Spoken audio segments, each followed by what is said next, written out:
I was born in Detroit, Michigan, July 18th, 1943. I actually spent all my life basically in Detroit and that, except for when I was in military service and after I got married. What was your early childhood like? It was fine in that. I mean, I had some friends around. We would take in my one particular friend, Bob Parrott. His uncle had a whole attic that was free. So we went up there and we built an HO train scale. That was fun and that. And growing up in Detroit was a lot different than what it is today, considerably different. And that I have. In what ways? Well, crime, deterioration of the city of Detroit. I have to say that the last time that I was in Detroit was about 2 years ago. And some of the stuff that I saw, completely opposite of what I had grown up with. Did you live in a suburban, I was in the city obviously, so No. what was the neighborhood like when you were growing up? Middle class, factory workers. One of friends, well, Bob Parrott's father, worked at WXYZ in Detroit as a sound engineer. What'd your dad do? My father worked for Chrysler Corporation. He worked there about 30 years ago. Matter of fact, he retired the day that I left. I don't want to jump too far ahead. No. So as you're growing up, you had radio? Did you have radio? At that time, did you have TV? We didn't get TV until about, I think it was 1949 or 1950. Okay. But other than that, it was radio. Yeah, I'd be going, in the kitchen, we'd have the radio on. One person that I actually remember is a fellow called Bud Guest. He was on WJR, and every once in a while he would come up with these things that are called groaners, and they were definitely groaners on it. So 43 to 53, you would have been 10 years old. Right. The Korean War started right around 54 era. As you were growing up and starting to go to school and whatnot, were you aware at all that there was a war going on over in the Pacific? Most definitely, because I had relatives who were in the Korean War, and that they really didn't talk much about it when they came back, but I definitely knew that they had been in Korea and that. So what was high school like? High school was kind of fun in that. When I was in high school, I worked on the stage crew for different productions that they had going on. Then towards my senior year in that, I was in what's called retail co-op, where I would go to school during the day, evening, I'd go to a job. I worked for, I worked for A&P, which is unfortunately no longer around, but that was interesting, definitely, especially one day when some guy tried to rob the store. Like a fool, young kid, I chased him, and I caught him. So, I mean, that was, like I say, foolish, idiotic. Yeah, I don't deny that in the least bit. Yeah, my first job out of college was bag boy for a grocery store. Same thing. Bags, please. Yeah, you know what I'm talking about. Oh yeah, definitely. So what was your at that time getting out of high school? What were your aspirations? What did you plan to do? I have to say that I really didn't have any aspirations. I got into the medical field, I guess you could say it, after I went to work for Harper Hospital in downtown Detroit. I worked in the X-ray department. I was an orderly, bringing the patients in and out. This is out of school? Pardon? Out of school? This is after I had graduated. Oh, wow. Okay. Did that, and let's see, did I? So you I had, think. this was like your first job out of high school? Well, no, my first job out of high school would have been working at A&P. Okay, but And then that you is eventually big. got this other job with the. Well, and then from there, through a friend, I ended up working at a dental supply house in downtown Detroit. And when that one gave out, another friend said, hey, we're looking for people to work as orderlies. I says, okay, go for it. I did, and that is where I got my interest in being an X-ray technician. So that When was, did you first start hearing that there was another conflict brewing out in the Pacific about Vietnam? would have to be the early 60s. Yeah, right after when Kennedy came in. That's another story. He was coming into Detroit, flew into the airport that was about a mile and a half from our house. So my boyfriend, my friend and I, we went over there and got in on that fun and games. So, So what, you actually saw Kennedy? yeah, Wow, from a distance, yeah. from a sure. distance. But, So, let's move on to, you knew that there was a conflict going on over there. Right. Did you register, there was a draft? oh back yes, then. I definitely was registered, Okay. definitely. Do you remember was what, I mean, I know this is going a way back, but do you remember getting a letter in the mail? How did you find out that you were eligible?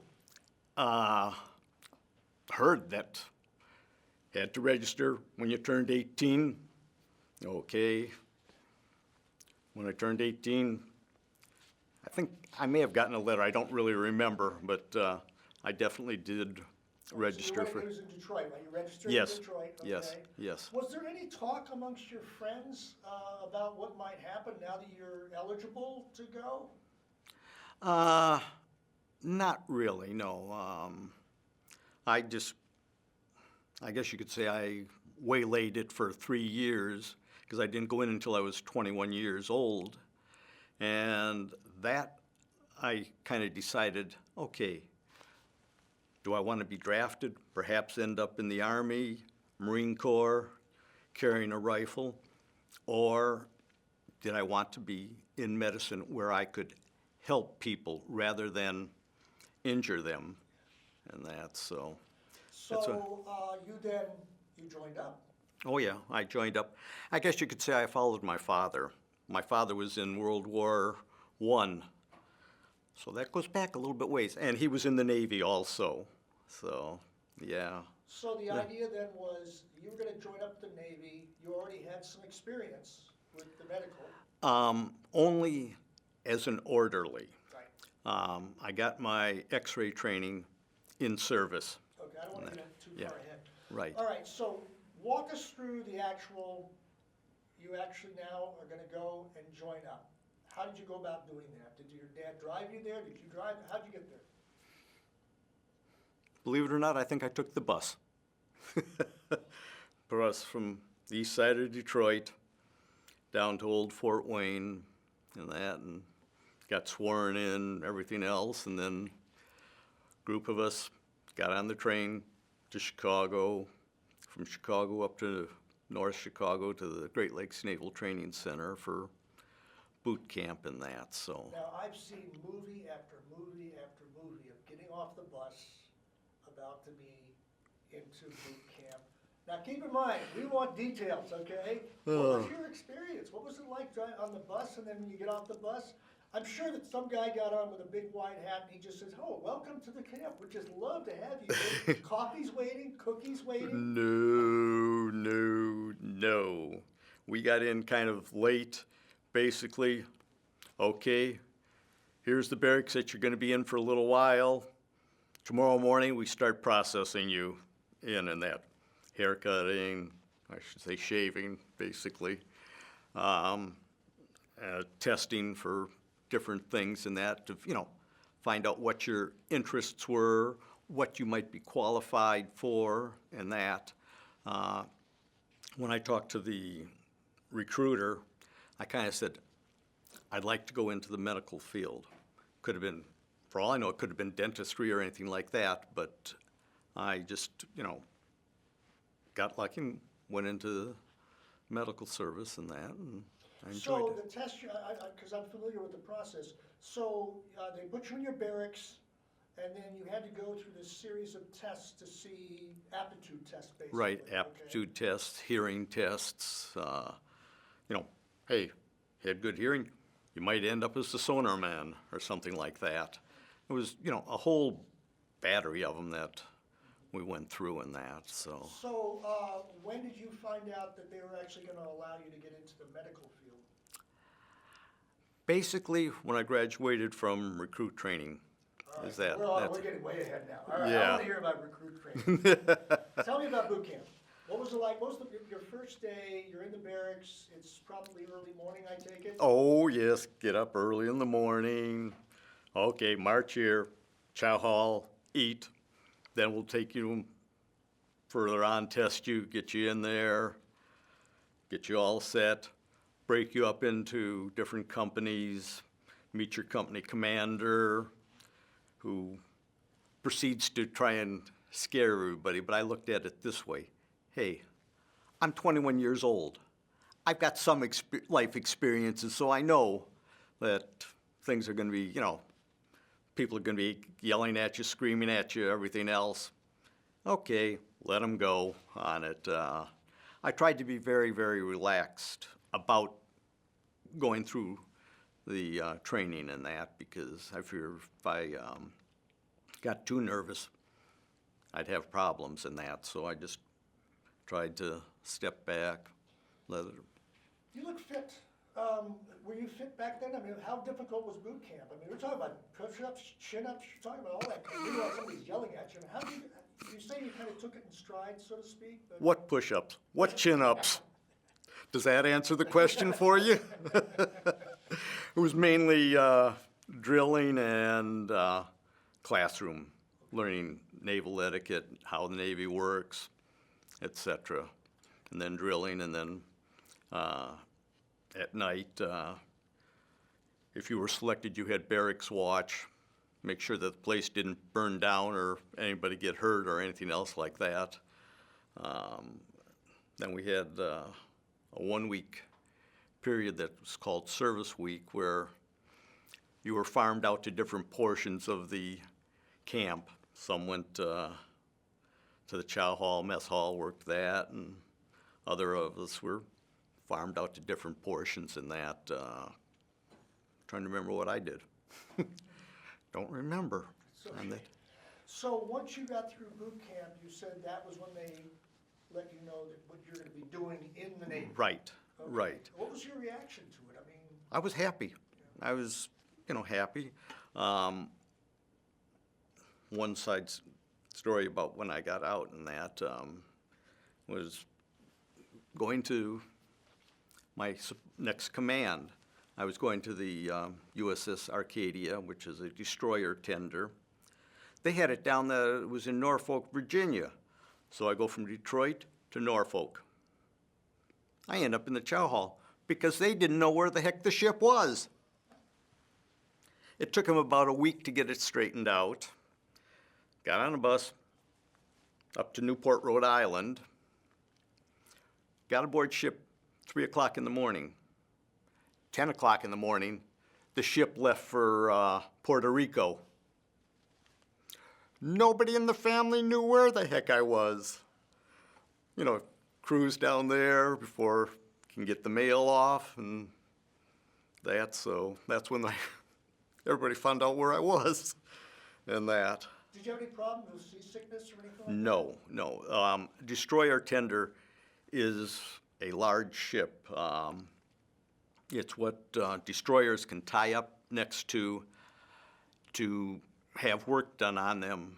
Maybe if they got a problem with an engine or something, we'd be able to do it. If there's welding that needed to be able to do it, rather than have the personnel have to go ashore for medical treatment, they would come up to the sick bay. We'd have sick call there and go from there on that. Walk us through your routine. on that ship? What was a daily, I mean, I know it's different days, but what was your routine at that stage? Get up in the morning, eat breakfast. What time? I think reveille was about 6 in the morning. Yeah, okay, fine. And then eat. Then sick call was at 8 o'clock in the morning. Basically what I did is just ushered the people in because I was just learning, getting acquainted with how things were run medical-wise and that. Who was your immediate superior in that? There was a doctor? Yes, there was a Okay. doctor on board ship. Another side story. Anytime anybody would come on board the ship, first place that they would be assigned is the mess hall to work there. Well, our division commander said, no, I am not going to have my people in medicine or dentistry work in the mess hall. So, okay, up to sick call, and work that, get used to it. Trying to remember whether or not we had anybody actually staying in the bunks in sick bay. I don't think so, because I figure, okay, if they were that sick, they're going to get them off the ship and that. But we did have the capabilities of housing them there if need be. We even had a small surgical suite and that. So, I mean, we were there to service the destroyers. And if they needed something, if we had it, we would take care of it and get them going on that. So let's once again, I want to walk through the routine. So you get up in the morning, you're eating, and then you go to the Sick bay, call. right? And then whoever's sick comes in. Right. What were some of the symptoms? We're talking about colds and things like that, or somebody break an arm, or? Mainly colds and that, not feeling good, maybe a little bit of flu and that, but I would say that when we were in home port, if it was a fracture, they'd send them out to the hospital and have it set there. We did have capabilities of doing x-ray on board the ship, surgery, dentistry, machinist mates. Did you etc. hang out with the same crowd? Uh, To eat with and whatnot, or did you fraternize with the other groups as well? Pretty much the people that were in the medical section and that would hang out with them when we got down to Puerto Rico. I didn't have my ship's patch on, so technically I could not go off the ship until they got that sewn on for me and that. And once that was done, went in El Morro Castle and toured around a little bit, enjoyed it, and then we. Well, you were from this area. You never, I mean, outside of Detroit, you never traveled to Puerto Rico before. So what was your impression of going to these foreign lands? Didn't bother me. Didn't bother me at all. I've been very, very, very fortunate, my wife and I should say. We have traveled to various foreign countries since we've both retired in that. China, Australia, New Zealand. All right. So the first stages here, now you're really kind of getting used to what the routines right. are and whatnot. But you Right. already had some training as an orderly, so it Oh, wasn't yeah. like you were thrown into something that was No. completely foreign. Oh, no, Yeah. no. And then too, as I was growing up, before I went in service in that, they had a program going, civil defense program, where they would train people to act in case of an emergency, etc. I went through that. So I came in with a little bit, I'd say maybe a little bit more knowledge than some of the people did and that, so, yeah. Were you always aware of where you're going next? So you're going to Puerto Rico, family finally finds out that you're still around. Right, right. So from there, where did you go? Back up to Newport, Rhode Island. Spent, I'm going to say 3-4 months up in Newport. Then we went down to Norfolk, Virginia for about 3 to 4 weeks to relieve another tender that was, one was going to the Mediterranean and one was coming back. So we were just kind of filling in for them. And then back up to Newport. By this time it's getting to be July, first part of August, and I knew that in August I had orders to go back up to Great Lakes, Illinois for medical training, more getting into it, learning, ducking the helicopter blades if we happen to be doing something like that. How aware are you about the escalation of it? Because we're talking now into the 60s where it started to escalate. News reports and that, hearing about casualties, My Lai massacre, things that I remember. You actually you heard about that. Oh, yeah, definitely. Well, the reason I was able to kind of keep up on the news is I had an aunt and uncle who lived, between Chicago and Great Lakes, and I could go there, visit with them, go there on the weekends, visit with them. If they were going out someplace, they would take me with them. So I got to learn things in that, keep up with the news and that. So that worked out good for me. I want to go back a little bit because this is such a monumental. I was actually alive during this time too. Do you recall where and what your reaction was when Kennedy got shot? Yes, my friend and I were riding our bikes over to his uncle's house, which was about maybe 8-10 blocks from where we lived. And I think we heard about it just as we were leaving, that he had been shot. Didn't know that the extent of it or anything, but we had heard that he was shot, and then later on, when I got back home and that, found out that it was fatal in that. And then there was that period of mourning, and then the assassination by Jack Ruby and that, so. Yeah, it was. Your neighborhood, I take it this was something that people talked about? Not really. We didn't discuss stuff like that very much in that. It was just friends. Then let's go on to another subject before we have to get back into the military, but I have to know this because I've been in that period of time. Beatles, remember that?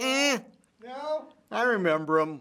Didn't think much of them. Elvis guy, right? Nope. No? Nope. Oh. None of them. Really? Really. Not into the music at all? I hate to say it, but I enjoyed soft, gentle music, not opera or anything like that. Just, I guess you could say, contemporary music in that.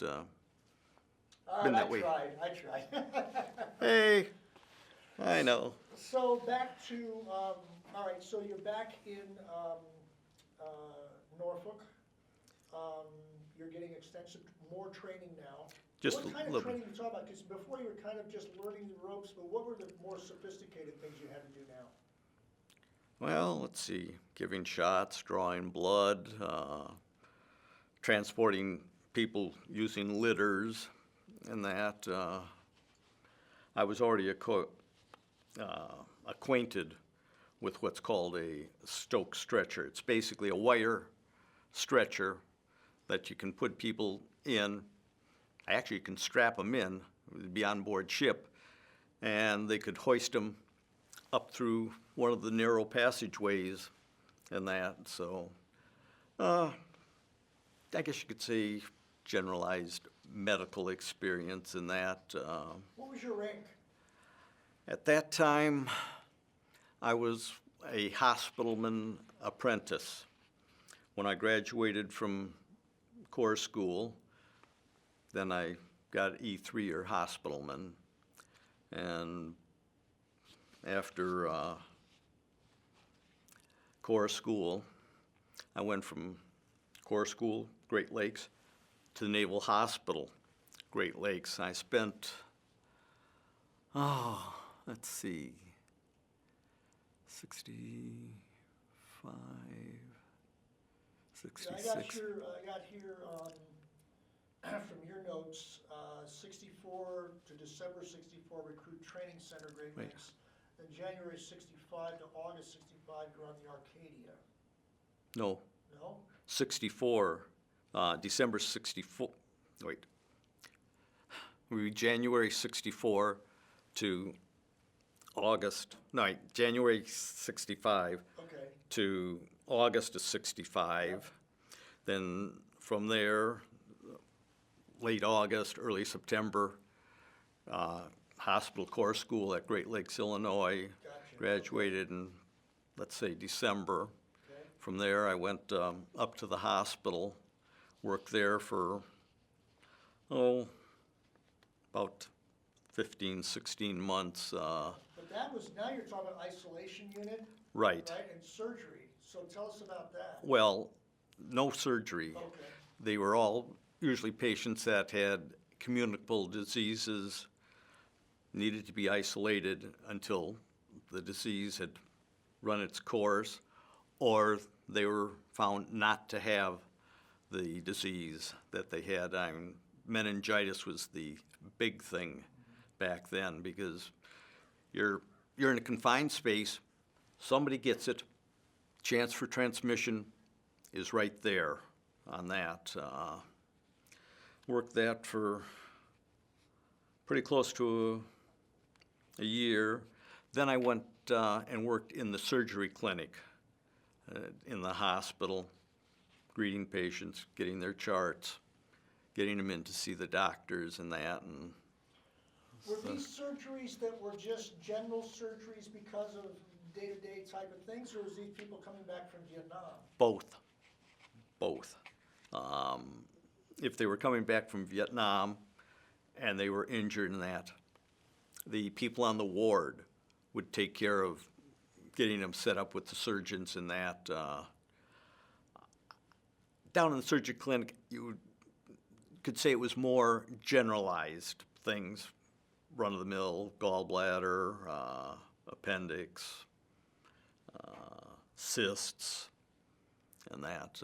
So Did you have any interaction with the vets coming back from Vietnam? not really. Okay. No, not. I really didn't have any. I mean, obviously, I knew they were there, what wards they were on, and that. But as far as being with them, no, not at all. So then from there, I understand in '67, you were in U.S. Naval Hospital, Chelsea, Massachusetts, for an Right. X-ray school. For X-ray school, that was almost a year in length. Prior to going to X-ray school, I re-enlisted for 6 more years as kind of a guarantee that I would get the school that I wanted. And well, there learned different positioning, techniques to use, the different type of exams that are done with X-ray, using the fluoroscopic machinery. And at that time, they were just coming out with the automatic processing of the films. Before then, had to put them on a hanger in a dark room, dip them in the developing tank for X length of time, rinse them off, then over into the fixing tank, and then from there to the dryer and get it done that way. But let's see, I think, if I remember correctly, it took 7 minutes to automatically process the pictures, which was a far cry from having to hand tank them, as it was known as. So that was interesting. And then as the years went on, they got that cut down to about 3 minutes. And then from there, they went to digitized radiography. But that was after I was out of the service and that and my other job. Did you have any idea about the conflict that was going on in the United States about this war? Because 67, we're talking a lot of things happening. Definitely, definitely. In Vietnam and people in the Vietnam, United States. people here in the United States protesting at that. Did you have any opinions of that or thoughts about that? Well, being in the service, you're not supposed to have any opinion. You're supposed to be neutral. You do as you are told, etc. I questioned some of, what was going on. I hate to use the word draft evaders, but I just could not, in conscience, go with that idea. I mean, we have the history of the United States where we've been willing to help others in conflicts and that. We may not necessarily agree with them, and I think Vietnam may have been one of them, but still, that was, part of the history of it, helping others, other countries who were unable to defend themselves and that. So, yeah, I was definitely aware of it. And about a year later, I had an experience that I did not appreciate whatsoever. This was after my wife and I were married, and I was in Cleveland, which comes after X-ray training and that. Went to church, and the minister delivers a whole sermon on against the military. He was flat out against it and everything else, and never went back to that church at all. That turned me off of that particular church and that, and said, no way at all. So you got through X-ray school, Right. and as I understand it, 68, you were in the Naval Shipyard Dispensary in Pearl Harbor, Hawaii. No. Cleveland, Ohio. Oh, yes, that's right. I'm sorry, yes, I skipped ahead. Yep. Cleveland, Ohio, from end of December 67 to November of 68. And people will say, okay, what's in Cleveland, Ohio? But there's no naval stuff there. It was the Naval Finance Center, and that was interesting duty. Very interesting. When I was on duty, after hours, it consisted of walking around the finance center and make sure that all the safes were locked. Really hard. Now, I've never been in the military, but I know enough about the military to know you've been trained as an expert X-ray technician, right? You've been an orderly before that. You know how to give shots. Right. Draw blood. What are you doing in Cleveland checking locks? That was after hours. That was after my normal routine there. We had a dispensary there for dependents, military personnel, like your recruiters and that. They could come in there, be treated, get what they needed. If they needed an X-ray, okay, went to me. If they needed blood work, went to the lab. Things like that. All right, that makes sense. And then we were also supposed to be the liaison for any injured service personnel coming through Cleveland to make sure that they got down to Wright-Patterson Air Force Base. I think there were only maybe 2 or 3 times during the time that I was there that one of us had to go and do it. I never did. You were in uniform when you went into town and things like that? Oh, yes. Any reactions to that? No, the only reaction was, as I had stated earlier, at that church. But other than that, no, nobody hassled, nothing else. I would take the bus from where we lived in Euclid, Ohio, down to where the Rapid would pick up, take the subway into Cleveland, get off, walk over to the building and that, and up to the floor. You mentioned earlier you got married. How did that happen? Well, my wife and I had been dating for about 5 years, and Is she that. from the area? Yeah, she lived about a mile and a half from where I grew up in that, so. And we met, girl across the street from us was having a party, and we met there, plus had another good friend of mine who happened to be going to school with my wife and that, so kind of got interwoven and everything else on that one. But no, we dated for 5 years and kind of figured, well, getting to be about time, settle down, yeah, in the service, sure, no way.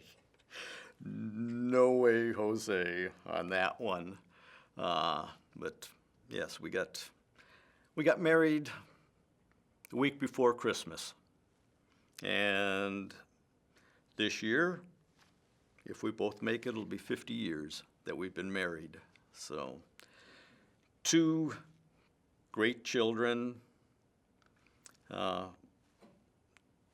great daughter-in-law, great son-in-law. We've got 5 grandchildren.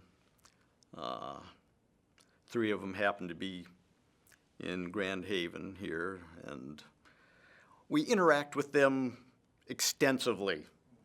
Like, take them to swimming, take them to piano. Mom and Dad got to go someplace. If they don't have a babysitter, Mom, Dad, will you watch them for us? Going to swimming meets, having fun that way. The oldest will be 11 in about a week and a half, 2 weeks. And the youngest one is 7. So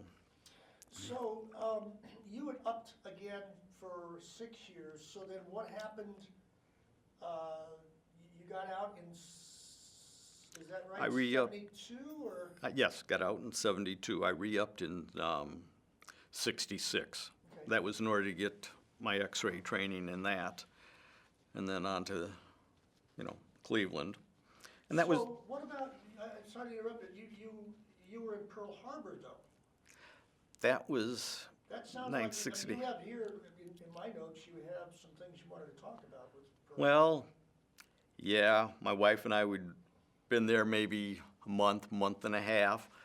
We were going around the island, stopped up by Diamond Head, looked out onto the Pacific Ocean, and right in front of us was a bunch of Japanese Zeros going by.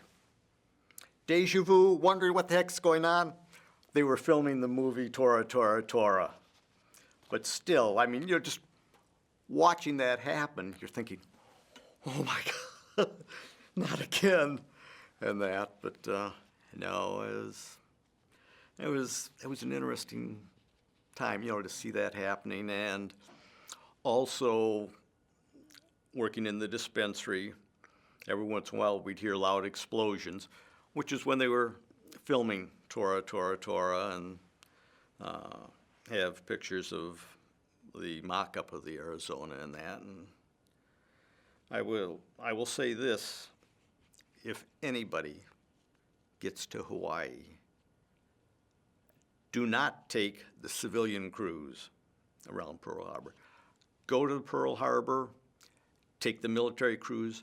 That is the only way that you can get on board, get on the monument, memorial to the Arizona and all the men that were killed there. And they have a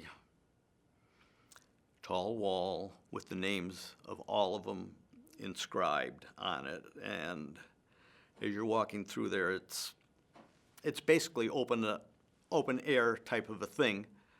But as you're looking up the cross pieces and that, the American flag flies there all the time, which is that. And when we were there, there was just one, I think it was a gun turret that was above the water. It may have rusted away by now, but they still had oil coming up from there to, they just couldn't get it out in time and that. And last time, let's see, I'm trying to remember, last time we had been to Hawaii, I think they had completed a bridge from one side of Pearl over to Rhode Island to make it easier to get there. Otherwise, you had to take a canoe, a small boat to get from one side of the station to the other, and that. So that was interesting, and I have to say that my whole experience in Hawaii was very, very nice. I mean, interesting. Got to see a lot of things, do a lot of things in that. My primary job when I was there, I was driving a X-ray bus, mobile X-ray unit, where we would go around to ships and take chest X-rays of the servicemen, send them into a doctor in Honolulu to read them, get the readings back, forward them onto the ship and that. Of course, going across the island, that got to be very, very interesting. They had a governor on the bus, so I could literally stand up and drive it and not get up a whole heck of a lot of speed to go over there, going over the Kaneohe Marine Corps base there and that, but then going up into the pineapple fields to different places that were there. And that got to be interesting and fun driving that around. And then, oh man, I was there when the Enterprise blew the hole in the deck. You want to talk about something that, we didn't know. Nobody knew what was going to be coming in. We heard that there were casualties. Be prepared. Well, I think they pulled in about 95% of the ambulances on Oahu, had them lined up where the ship was going to be tied up, took off, and the police had closed down one lane of traffic going from Pearl Harbor to Tripler Army Medical Center for nothing but ambulances going up there. Yeah, that was quite an experience. So were you involved in any of the Um, those people? Or you just witnessed it? I think I drove, or I was on standby to drive an ambulance if need be. Didn't have to, so I kind of got to go aboard, but only really as far as the sick bay. I happened to run into a fellow that I'd gone through corps school with and that, but He was on the Enterprise. He was on the Enterprise, yeah. What was that? You basically just ran into each other? Just ran into each other, said, hi, hey, heck, how you doing and that, because he was treating, had to be available to treat people there that might have, minor injuries, not necessarily needing to go up to the hospital and that. So, we just basically said, hello, how's it going in that? But that was the extent of that one. Have you ever talked to him since? No, Yeah. no, we never crossed paths again. And then also, while I was there, they brought in the battleship New Jersey. I don't want to be in front of those guns. I don't want to be anywhere near them. I mean, they might look, nice and gentle. Not when you're looking right up at them. My wife and I got to tour a little bit of it. They had what is called, an open deck, open gangway for military personnel to come aboard and tour the ship and that, see what it was all about, how it was done and that. That was interesting. I had fun with that one. So when did you make the decision that it was time to get out? Well, that was in '72. My wife and I had our first child, Matthew. He was born up at Tripler and that. Had orders to Corpus Christi, Texas, and had to make the decision, okay, I've got 8 years in now, be maybe 4 years in Corpus, give me 12. Am I going to stay in? And I said, no, I decided it was time to get out. I felt I had done my part to protect freedom and liberty for the country and that. So I just kind of decided to get out. So where did you go from there? We came back to Detroit. Was there a reception for you, or was there any kind of a welcome back kind of thing, or? No. But no bad Nothing. experiences either, though, huh? Just that one that I mentioned Yeah. earlier. That was the only, what I would call bad experience in that. But other than that, no, none whatsoever. So That- you had a kid and you've got your wife. I mean, what are you going to do? You're going to become an X-ray technician, or what are you going to do? Well, I had the training to be an X-ray technician. Before I got out, I filled out papers, trying to get a government job. Came back to Detroit. We lived over on the east side of Detroit for, about 10 months or so. And the first, be about 4.5 months, there was a hiring freeze in the government. They weren't hiring. I happened to pick up a job with a local gastroenterologist doing x-rays for him, drawing blood, doing some of the lab work, covering the office when they weren't there. And then in April of '73, they said, hey, come on over to the VA. The VA at that time was located in Allen Park, Michigan. It was kind of a unique situation because the government did not own that land. It was owned by Ford. And Henry Ford had said, as long as this property is used for veterans and that, the government will pay $1 a year to use it. Can't beat that. I mean, hey. But the hospital was starting to outlive its usefulness and that, asbestos and everything else. So they decided to build a hospital in downtown Detroit. And my last 4 years of working were down there. The interim period there, went from Detroit to Van Buren Township, which is near Belleville, about 5 miles west of Metropolitan Airport.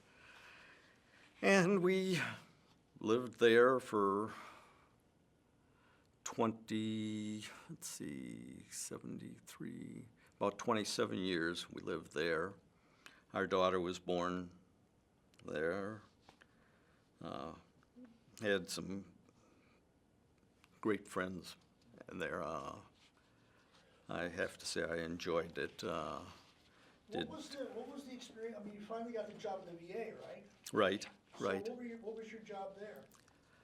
Well, I started out doing general radiography, hands, arms, legs, abdomens, the generalized stuff.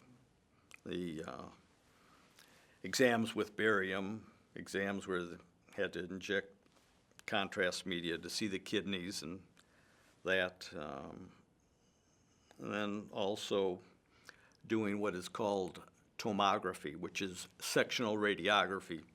The machine moves so far and can literally go through sections of the body to, just see get a clearer picture of a particular area if need be. Now, these veterans were not just Vietnam, these are World War II vets? All World War II, World War I, Korea, the whole gamut. I mean, we'd have in there. Any stories that you can recall that, I mean, it must have had an impact on you. You were a veteran yourself and you've helped people your whole career? Right, I helped people my whole career. What'd you see there? What was your experience there? Good, bad, and everything? I have to say that in general, it was good. I mean, I enjoyed working there. I worked with a great group of people. The doctors were great. Learned a lot. Got to do a lot of things from the what I would call general radiography. I then went into what is called the special procedures section of it, where we would take and inject contrast at a very good clip, and then take a series of quick x-rays and that. But I have to say that when I was doing special procedures in that, I probably ticked off a couple of people because I would do my darndest to make sure that there was no air in the syringe or the connecting lines.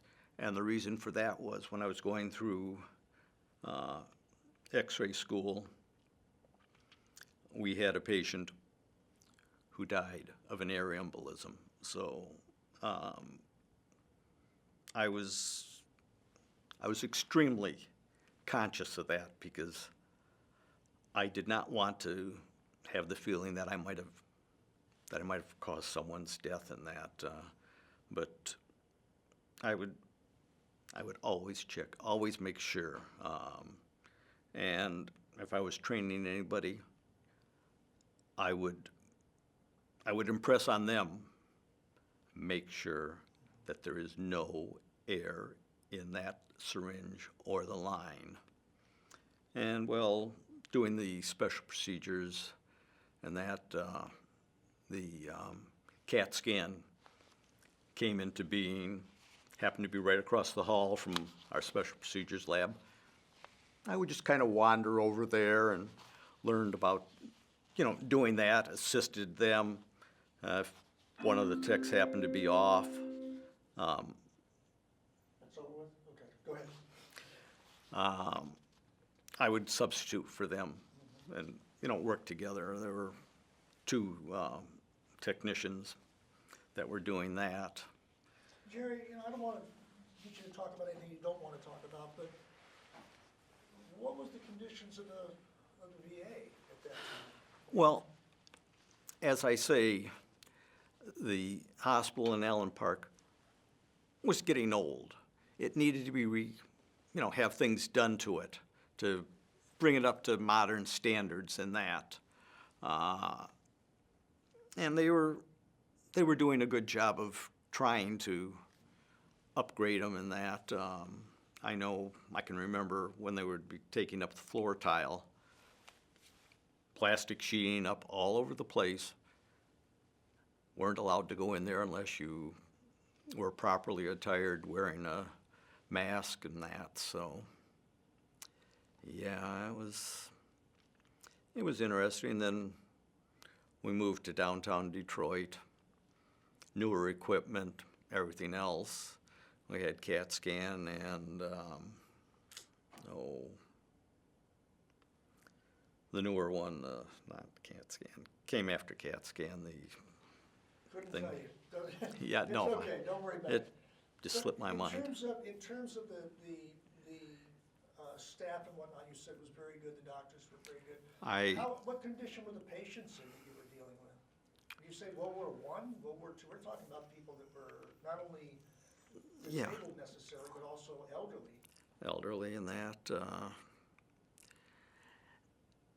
they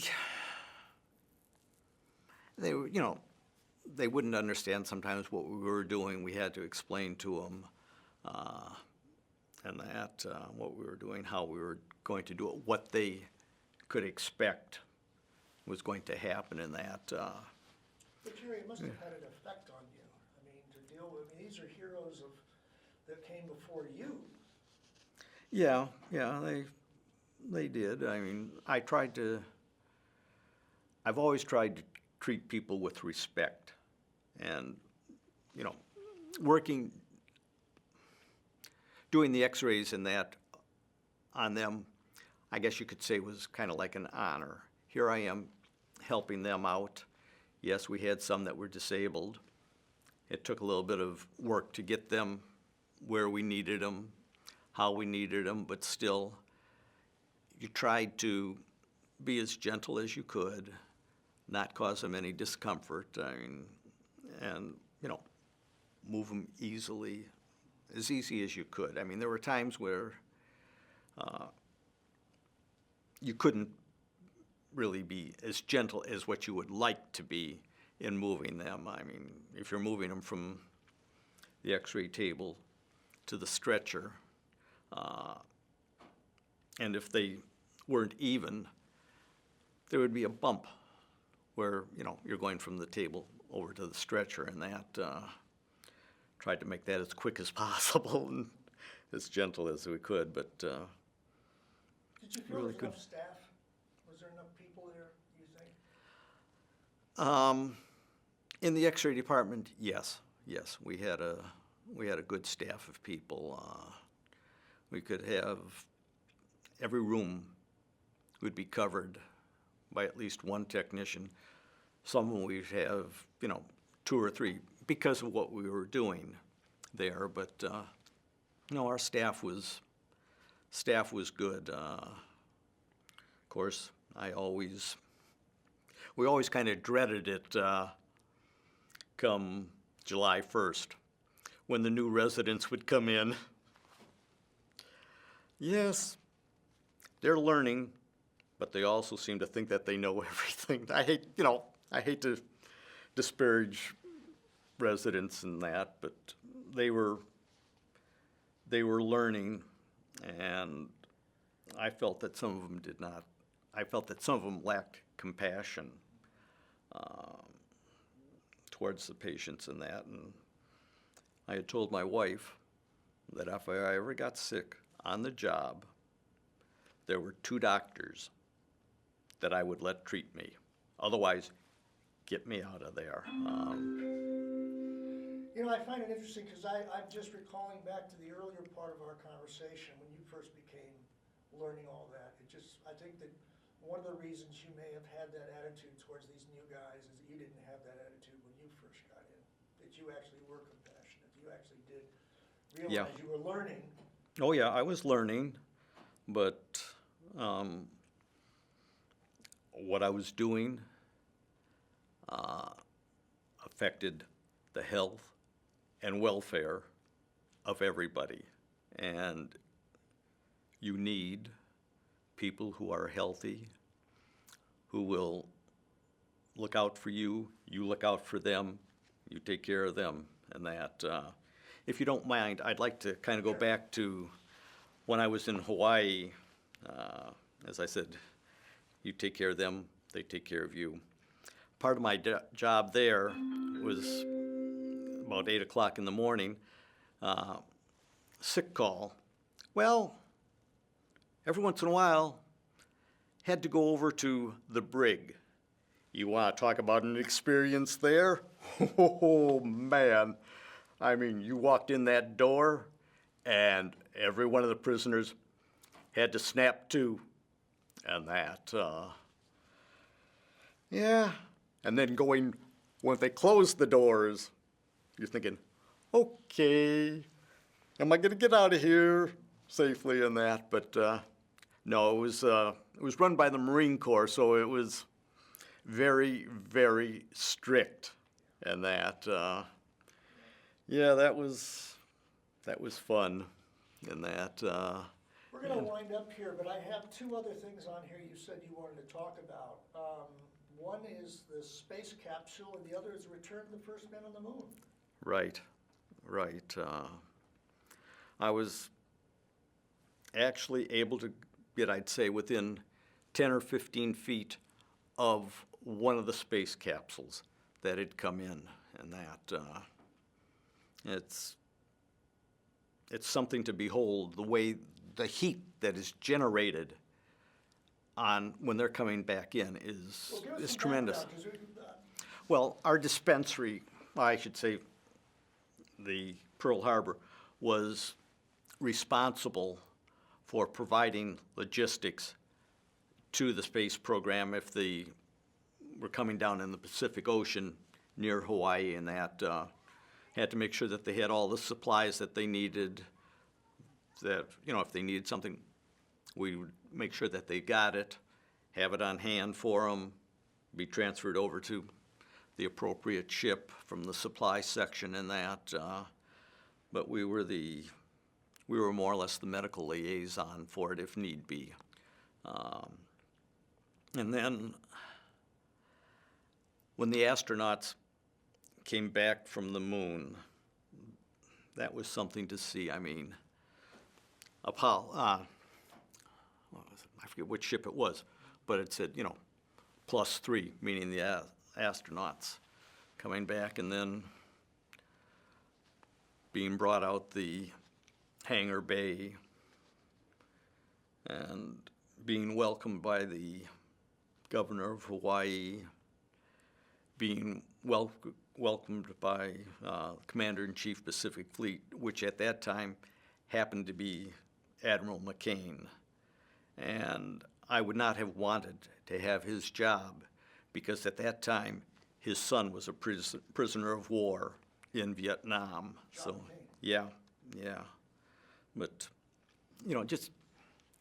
just being there, being part of the welcoming of these brave men who put their lives on the line because nobody knew what they were going to run into, what they were going to experience.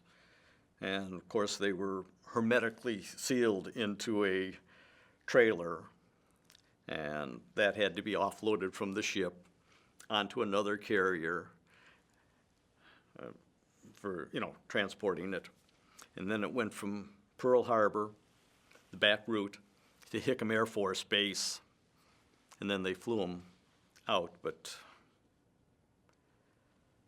getting, just getting to see those men and that, be there when they returned, and that Yeah, was the something. current generation don't quite grasp the fact that that event, later event, and all the technology that went into that eventually gave us these cell things. phones. Yeah, Yeah. Gotta tell that to that's my true. students, they just don't get, Oh. they don't make the connection. You were there, you actually saw them come in, that's amazing. Yes, Wow. I even have pictures Wow. of them and that. I And you was can see 'em. standing, I was in upstate New York at the time, I was standing, as a young boy, looking up at the moon, and I thought to myself, good grief, they're walking up there. Yeah, and watching it on TV, them getting out of the space capsule, walking around on the moon and that, which there's another funny story that goes with that. My wife and I were watching it. We hear this commotion outside. Couldn't figure out what it was. There was a brick wall between us and the other set of apartments. happened to look over there. There were some young kids breaking into the apartment, one of the apartments over there. Another fool hollered at them. They took off. I took off after them. I actually managed to catch one of them only because he tripped on a wire that was across the road. Brought him back to the police, and I felt sorry for the guy, because as we were coming back, I had him kind of in a hammerlock. One of the other people around there turned around and slugged him. And I told the officer there, I says, if he tells you that somebody hit him, believe him. It wasn't me, it was somebody else. You just hold off and, no. Can't do that. So Jerry, looking back, how do you feel like your experience in the military helped shape who you are today?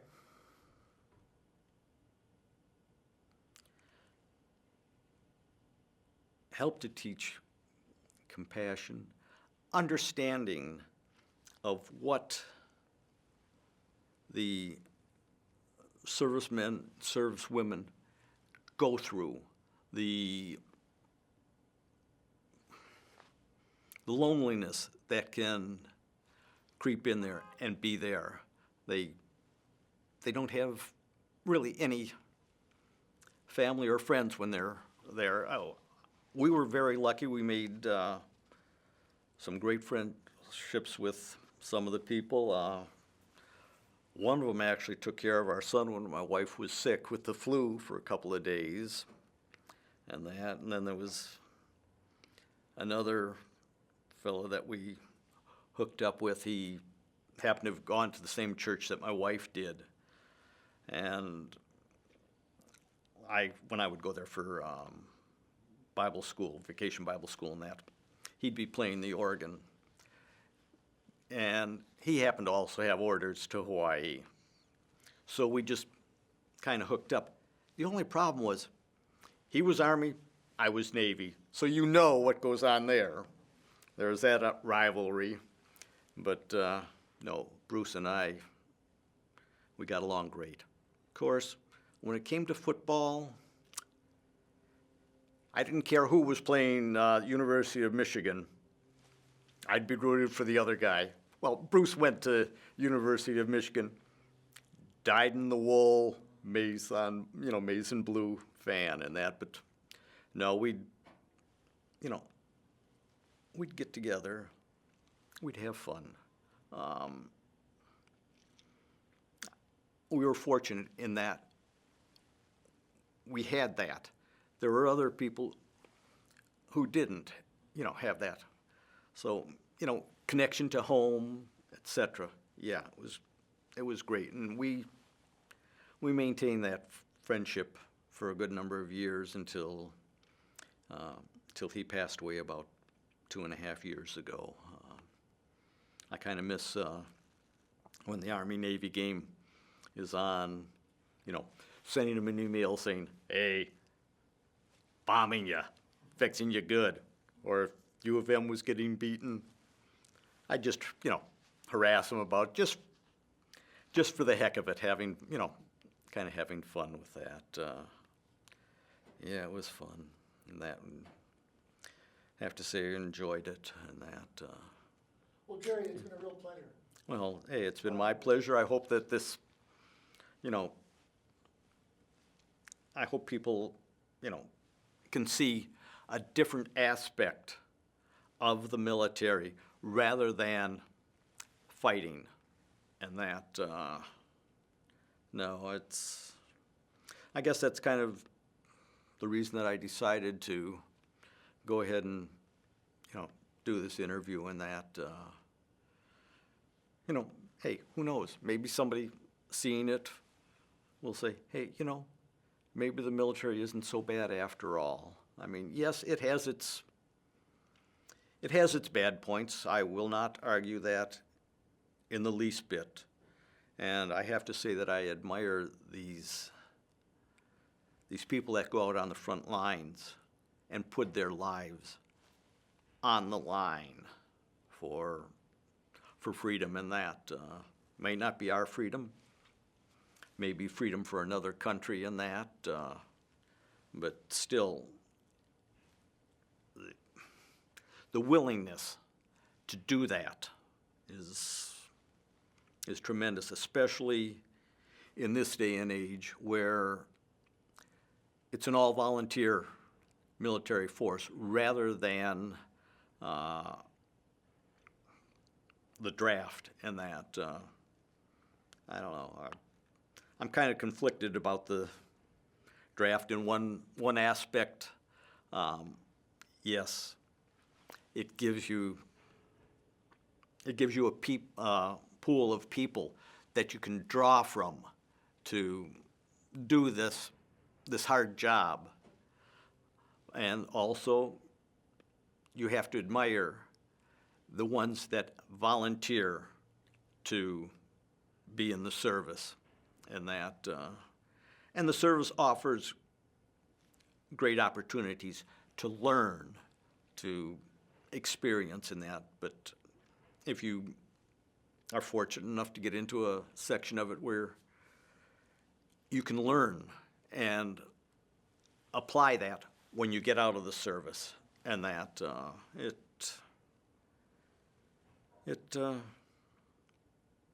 you know, you get to respect and understand what these people are going through.